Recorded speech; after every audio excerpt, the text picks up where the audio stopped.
This tutorial I am going to show you how to change lock screen image on Windows 11 computer. To change lock screen image on Windows 11 computer, right click on Start menu, click on Settings, on left menu pane click on Personalization, scroll down, here you will find lock screen. Click on lock screen option. On personalize your lock screen, picture is selected and the first one is the current lock screen picture.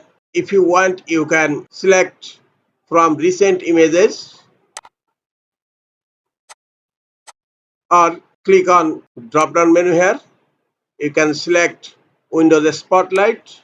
Microsoft will change lock screen image periodically, or you can choose slideshow.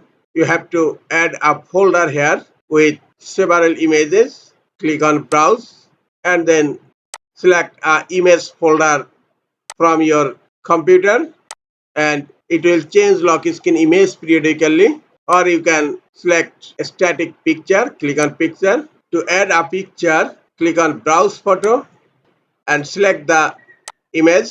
Click on choose picture and the picture is added. The lock screen image has been changed. That's it. This is the easiest way to change lock screen image on Windows 11 computer.